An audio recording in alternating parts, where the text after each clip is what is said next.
ఏ బాటైనా పర్వాలేదంట, సమయంతో సాగటమే మన సింపుల్ సిద్ధాంతం.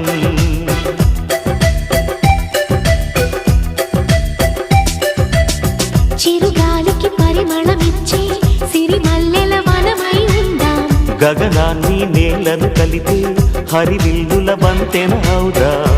ఆనందం అంటే అర్థం మనమందా, ప్రతి పూట పాటై సాగే హుషారు సరిగమలో.